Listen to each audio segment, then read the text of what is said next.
तो hey guys, हम फिर से आ चुके हैं इन्वेंटर टॉक के नए एपिसोड के साथ। यह इन्वेंटर टॉक का अनवरेड सीरीज का तीसरा एपिसोड है। इस एपिसोड में हम बात करने वाले हैं दीपेन से।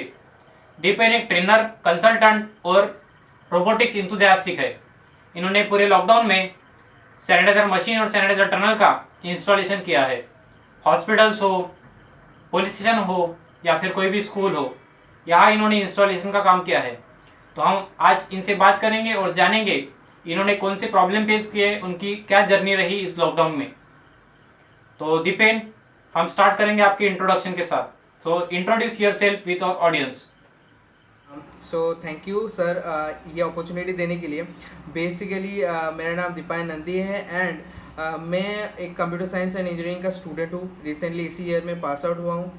मेरा जो नॉलेज है और मेरा जो इंटरेस्ट है वो टेक के तरफ से पहले से ही था, और वही नॉलेज के ज़रिए हम लोगों को हेल्प करने के लिए इस पेंडेमिक सिचुएशन में कुछ एक कोशिश किए थे, जिसकी वजह से आज आपके साथ इस मीटिंग में हम हैं।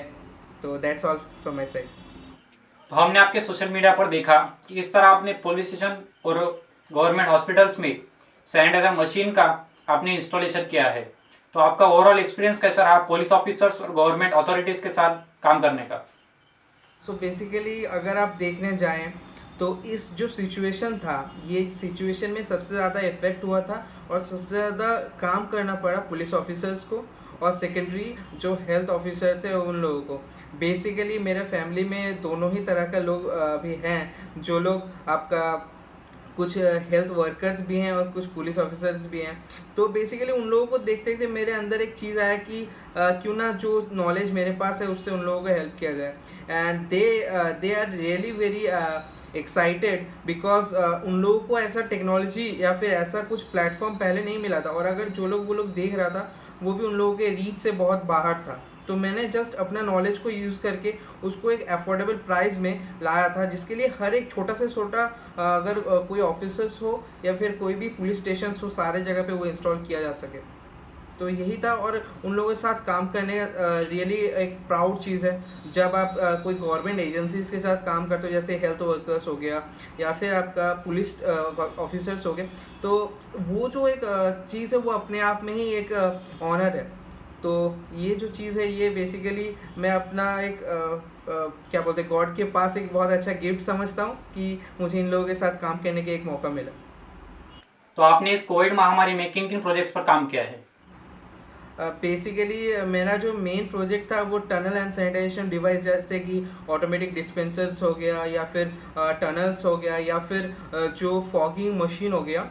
जो फॉगिंग मशीन पहले मार्केट में जो चाइना से आता था या फिर जो मिलता था वो बेसिकली बहुत ही हाई रेट पे चला गया था इस कोविड के टाइम में। तो उसका एक रेप्लिका हम खुद से बनाए थे, और बहुत अभी भी बना रहे हैं। कुछ रेप्लिकास हम बना रहे हैं जो बेसिकली हम दूसरे एक एजेंसी के लिए बना रहे थे, इसीलिए वो आप मेरे फेसबुक या सोशल मीडिया हैंडल्स पे नहीं देखे होंगे।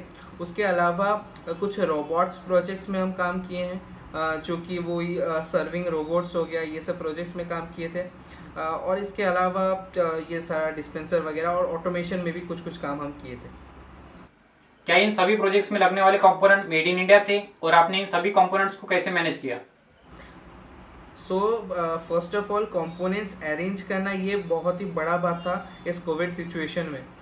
बेसिकली बहुत सारा होमवर्क करना पड़ा, बहुत सारा ट्रायल एरर करना पड़ा। कभी कुछ एक बनाने जाते थे, कुछ मिस्ट बनाने जाते थे, वो शावर बन जाता था। नॉजल्स का उतना नॉलेज नहीं था, ठीक है, because I belong from a computer science background, so इस चीज़ का इतना नॉलेज नहीं था। बट फिर इंटरनेट में सर्च करते करते या फिर और बहुत सारे ऐसे लोगों से, सोशल मीडिया के ज़रा भी हम बहुत सारे ऐसे लोगों से मिले जिनसे मुझे हेल्प मिला। तो बेसिकली ऐसे ही तरीके से हम काम करते गए और आउटसोर्सिंग करते गए। बेसिकली सारा कुछ मेरा इंडिया में ही बना हुआ था। पहले नोजल्स भी नहीं मुझे मिल रहा था, तो हम एक लोकल शॉप से, मतलब जब एकदम पहले के टाइम पे हम बोल रहे कि मई जून के टाइम पे, उस टाइम में हम लोकल शॉप खुलवा के वहाँ पे उस नोज़ल का फ़ोटो दिखा के उन लोगों से नोज़ल्स बनवाए हैं। ऐसा भी हम लोग किए हैं ब्रास का। तो ऐसा ही सारा कुछ ही आप बोल सकते हैं मेड इन इंडिया ही है अप्रॉक्सीमेटली इस प्रोजेक्ट का। Electronics basically make in India बोले तो इलेक्ट्रॉनिक्स जो प्रोजेक्ट था, सपोज हम लोग पहले इसको आर्डुइनो से भी बनाने का कोशिश किए थे, बट वो बहुत ही एक रिडिकुलस टास्क था, बिकॉज वो उतना हैवी लोड संभालने के लिए नहीं बनाया आर्डिनो। सो हम लोग ट्रायल एरर में हम लोगों से कुछ ऐसे लोगों से बात हुआ जो लोग इंडस्ट्री में पहले से हैं ऑटोमेशन में, तो उन लोगों से हम लोग कुछ प्रोडक्ट आउटसोर्स किए जैसे टेस्टिंग के लिए। एंड वो जब प्रोडक्ट हम देखे और उनका जब क्वालिटी हम लोग नॉर्मल आर्डिनो चीज़ों से कंपेयर किए, तो हम देखे कि एक उसमें हम लोगों का आर्डिनो से बहुत ज़्यादा कॉस्ट इफेक्टिव हो रहा था, बिकॉज मार्केट में आर्डिनो ज़्यादातर चाइना से आता है और तब सब लोग जानते थे कि चाइना आर्डिनो या ये सब इंपोर्ट बंद हो जाएगा। तो इसी वजह से कॉस्ट कटिंग के लिए हम लोग मेड इन इंडिया कुछ ऑटोमेशन प्रोजेक्ट्स में हाथ दिए, और सारा कुछ एज हम लोग का एंड टू एंड सारा सोल्यूशन 24 वोल्ट्स का था, तो ज़्यादा कुछ एक्स्ट्रा कंपोनेंट लगाने का हमको ज़रूरत नहीं पड़ा। इलेक्ट्रॉनिक्स फील्ड में हम यही चीज़ किए कि हम पर्टिकुलर सेंसर चूज़ किए, जैसे कि मोशन सेंसर्स बहुत जगह पे यूज़ हो रहा था, बट मोशन सेंसर्स एनिमल्स और ह्यूमंस दोनों को सेम तरीके से देखता है, तो ऐसा बहुत सारा मैलफंक्शंस होने का चांसेस रहता है। इसीलिए हम लोग क्या किए, ये सारा चीज़ को एक फोटो इलेक्ट्रिक सेंसर हो गया या फिर बीम थ्रोइंग सेंसर हो गया, अगर ज़्यादा लंबा डिस्टेंस है तो बीम थ्रोइंग सेंसर हो गया, ऐसे इंडस्ट्रियल ग्रेड सेंसर से हम लोग इसको अंजाम दिया। और सारा कुछ ऑटोमेशन में जितना भी पार्ट है वो सारा कुछ विद इन मतलब इस तरीके से हम लोग विद इन 500 to 1500 के अंदर में ही सारा इलेक्ट्रॉनिक्स प्रोडक्ट हम लोग कंप्लीट कर देते थे। इस तरीके से हम लोगों का कॉस्ट भी कटिंग हो जाता था और जो क्लाइंट हम लोगों से लेता था उन लोगों का भी आसानी हो जाता था। अगर हमारे ऑडियंस में अगर कोई सैनिटाइजर मशीन और सैनिटाइजर टनल बनाना चाहे तो आप उन्हें क्या एडवाइस देना चाहेंगे? बेसिकली अगर तुम सैनिटाइजर टनल बनाना चाहते हो तो प्लीज़ अभी का जो सिचुएशन है इसमें सारा कोई बोल रहा है कि मत यूज़ करो, बिकॉज उसके लिए प्रॉपर कोई हम लोग का मशीन ऑटोमेशन मशीन कोई भी बना सकता है, बट उसका जो लिक्विड है वो फुल प्रूफ लिक्विड अभी तक हम लोग को मिला नहीं। जब तक आपको कोई फुल प्रूफ लिक्विड नहीं मिल जाता तब तक वेट कर लो, क्योंकि उल्टा फुल्टा केमिकल अगर बॉडी के ऊपर स्प्रे करोगे वो एकदम अच्छा नहीं होता है। और दूसरा चीज़, अगर तुम ऑटोमेशन में जाते हो और तुम हैंड सैनिटाइजर डिस्पेंसर बनाते हो, जो कि कॉलेज और स्कूल खोलने के बाद बहुत ज़्यादा डिमांड में आएगा, बहुत ही ज़्यादा डिमांड होगा उसका, तो अगर वो सब चीज़ बनाना चाहते हो तो बनाओ, गो फॉर इट। इंटरनेट में बहुत सारा वीडियोज़ है, फॉलो करो, लेकिन जो वीडियोज़ तुम फॉलो करोगे उसका थोड़ा एक बार लॉजिक चेक कर लेना। कोई 5 रुपये दिखाता है, 10 रुपये 100 रुपये में बना देता है, ऐसा नहीं होता है। अगर आपको कोई स्टेबल चीज़ बनाना है तो यू हैव टू पे समथिंग बिग। ओके, सो थोड़ा एक बार रिसर्च करके ये अगर बनाना चाहते हो तो फ्यूचर में तुम अगर स्टार्टअप करना चाहते हो तो तुम्हारा स्टार्टअप ग्रो करेगा, बिकॉज बहुत ज़्यादा डिमांड आने वाला है फ्यूचर में हैंड सैनिटाइजर डिस्पेंसर्स का। तो DNY इंडिया के बारे में हमें बताइए, क्या है DNY? बेसिकली हम एक कंसल्टेंसी फर्म चलाते हैं, ठीक है। हम कॉलेज स्टूडेंट से लेके PhD स्टूडेंट तक सबके लिए उनका प्रोजेक्ट के रिक्वायर्ड कोर्स, पूरे कोर्स हम लोग डिज़ाइन करते हैं। हम लोग उनको ज़्यादा कुछ नहीं सिखाते हैं जिससे वो लोग कंफ्यूज हो जाए, या फिर कुछ कम भी नहीं सिखाते हैं। जैसे कोई कोर्स अगर आप मार्केट में देखने जाते हैं उसमें क्या सिखाता है आपका कि एंड टू एंड सारा कुछ सिखाता है, बट हम लोग कस्टमाइज़ करते हैं, जितना आपको ज़रूरत है उतना ही आपको देते हैं। तो इस तरीके से बहुत सारा ऑनगोइंग प्रोजेक्ट मेरा चल रहा है, जस्ट लाइक प्रोस्थेटिक लिम्स का कुछ प्रोजेक्ट चल रहा है, रोबोटिक्स का कुछ प्रोजेक्ट चल रहा है, ऑटोमेशन का भी कुछ प्रोजेक्ट चल रहा है। तो ऐसा बहुत सारा प्रोजेक्ट्स है, और कोविड के लिए हम सिर्फ अभी हैंड सैनिटाइजर डिस्पेंसर ये सब बना रहे, बिकॉज जो नॉलेज हम लोगों के पास है वो हम लोग किसी भी तरह से यूज़ कर सकते हैं। अभी कोविड था, कुछ हेल्प करना था, इसीलिए कोविड का चीज़ें बनाना स्टार्ट कर दिए थे। अब फिर से हम लोग अपना ट्रैक में वापस आ रहे, course providing and project development का। मैंने 2 साल पहले स्टार्ट किया था और ऑफिशियली 1 साल पहले से उसका एक वेबसाइट भी हम लोग बनाए। सो हम लोगों का जो मोटिव था कि टेक्नोलॉजी में जो बेसिक्स चीज़ें होता है वो सब एक्सप्लेन करने के लिए आपको मतलब बहुत सारा वीडियोस या फिर कोर्सेज मिल जाएगा, बट जो एडवांस चीज़ है वो कोई नहीं बताता है, क्योंकि वो लोग इसको इसीलिए नहीं बताता है क्योंकि आपका अगर प्रोजेक्ट आएगा तो उसी गिने चुने कंपनी के पास जाएगा, तो कंपनी डिस्पैच नहीं करना चाहता है। सो बेसिकली हम लोग रास्पबेरी पाई का in depth, not overview, not बाहर से, Raspberry pi in depth course provide करते हैं, और मेरे वेबसाइट में उसका कुछ ट्यूटोरियल्स भी हैं जो फ्री ऑफ कॉस्ट आपको देखने मिल जाएगा। हम एक प्लेटफॉर्म चाहते हैं जहाँ पे जितना सेंसर्स मार्केट में बिलोंग करे सारा कुछ का हम एक रिपोजिटरी बनाना चाहते हैं, सारा कुछ का डिस्क्रिप्शन हम देना चाहते हैं अपनी वेबसाइट के थ्रू में। सेकेंड चीज़ हम लोग क्या करना चाहते हैं, DNY इंडिया बेसिकली एक ऐसा एजेंसी है, एक ऐसा जगह है जहाँ पे आप अपना कुछ आइडियाज़ को लेके आते हो और हम लोग उसमें end to end solution provide करते हैं।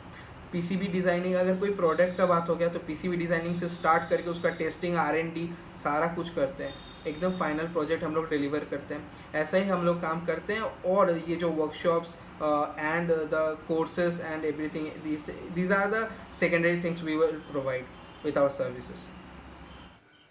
तो हमें BSR के बारे में बताइए।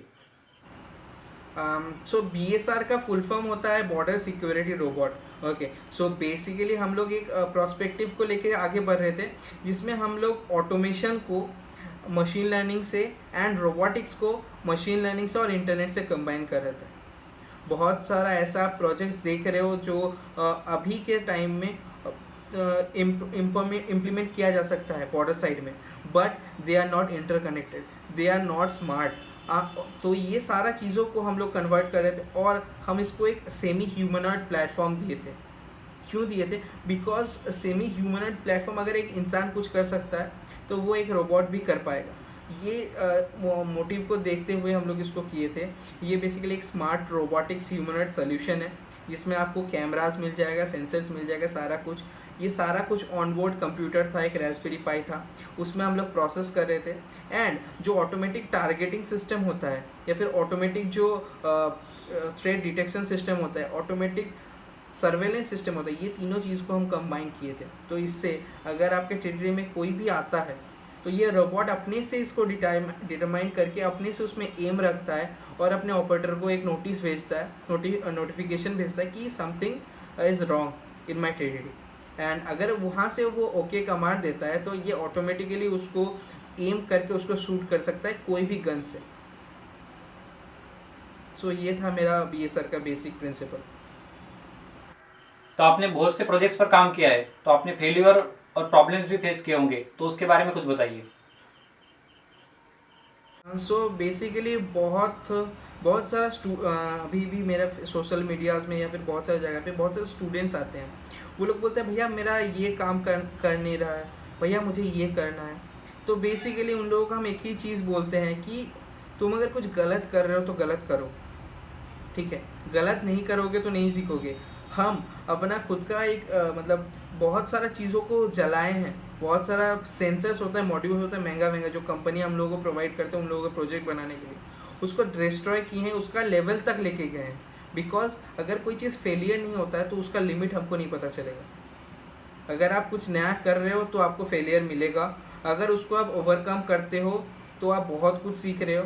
और अगर आप ये सोच के रुक जा रहे हो कि मुझे बहुत सारा फेलियर्स मिल रहा है, हमसे नहीं हो पाएगा, तो लिटरली तुमसे कभी नहीं हो पाएगा। जो तुमको हेल्प करेगा उसके बदले में वो लोग अपना प्रॉफिट करके चला जाएगा, तुम्हारे पास कोई नॉलेज नहीं रहेगा। Any positive message for our audience? So knowledge gain करना कभी ख़त्म मत करो। नॉलेज जहाँ से मिल रहा है, जैसे मिल रहा है, लेते रहो। दूसरा चीज़ है कि अगर तुम इंजीनियरिंग में, रोबोटिक्स में हो या फिर रोबोटिक्स में स्टार्ट करना चाहते हो तो तुम्हारा बैकग्राउंड इलेक्ट्रॉनिक्स है तो सिर्फ इलेक्ट्रॉनिक्स स्टडी करोगे, कंप्यूटर प्रोग्रामिंग मुझे नहीं आता है, या फिर कंप्यूटर प्रोग्रामिंग आता है तो कंप्यूटर प्रोग्रामिंग ही किए जाओगे और कुछ नहीं आएगा। ये सब में लिमिटेड मत रहो, क्योंकि रोबोटिक्स करोगे इलेक्ट्रॉनिक्स भी जानना पड़ेगा, तुम्हारा मैकेनिक्स भी जानना पड़ेगा और तुम्हारा कंप्यूटर प्रोग्रामिंग भी जानना पड़ेगा। सो जो भी तुम सीखना चाहते हो सोशल मीडियाज़ में भी, इवन बहुत सारे लोग बोलते हैं सोशल मीडिया में कुछ नहीं है, बट सोशल मीडिया में भी इतना नॉलेज है। अगर तुम सही जगह पे फॉलो करते हो और सही जगह पे सही चीज़ तुम देखते हो तो नॉलेज सब जगह से तुमको मिल सकता है। जैसे बहुत सारा फोरम्स है सोशल मीडिया में, जो लोग रास्पबेरी पाई का जो सोल्यूशन प्रोवाइड करता है वो कोई और फोरम में नहीं प्रोवाइड कर सकता है। सो बेसिकली नॉलेज गेन करते रहो और फेलियर्स आएगा, फेलियर्स को एंजॉय करते रहो और आगे बढ़ते रहो। That's it, that's a message from my side. क्या आपके पास्ट का कोई एक्सपीरियंस हमारे साथ शेयर करना चाहेंगे? सो बेसिकली मेरा जो पहला प्रोजेक्ट था रास्पबेरी पाई के ऊपर, वो प्रोजेक्ट के टाइम में मेरा बहुत ही ज़्यादा मेहनत लगा था। बेसिकली वो पिछले ईयर मतलब 2018 में वो ऑल इंडिया में सेकंड पोजीशन रैंक किया था छात्र विश्वकर्मा अवार्ड में, जो कि AICTE होस्ट करता है हर साल, और ये एक नेशनल प्रोग्राम होता है, ठीक है। और वहाँ से जो लोग मतलब क्वालिफाई करता है वो लोग इंटरनेशनल में जाते हैं। सो बेसिकली वहाँ पे वो जो प्रोजेक्ट था मेरा, उसको बनाते टाइम मुझे बहुत सारा प्रॉब्लम आया था, क्योंकि तब मार्केट में रास्पबेरी पाई नया नया आया था और उतना ज़्यादा रिसोर्सेस अवेलेबल नहीं था। तो ये सब चीज़ों को देखते हुए मुझे मतलब उसका ऊपर GUI भी डेवलप करना था, उसका हार्डवेयर से रिलेटेड कुछ पार्ट था, उसको भी हैंडल करना था, उसके लिए प्रॉपर एक मैनूवरेबल डिवाइस बनाना था जिसको आप लेके कहीं भी कैरी कर सकते हो। तो ये सब करते टाइम मुझे बहुत ज़्यादा वहाँ पे प्रॉब्लम आया था, लेकिन अल्टीमेटली वहाँ पे हम बहुत ज़्यादा मेहनत करके उसको ओवरकम किए, बहुत ज़्यादा कुछ नया सीखे और उसके बाद second position achieve. Thanks Dipen for joining us today in this episode, and we will be back soon with another video. Stay tuned with Reinventor.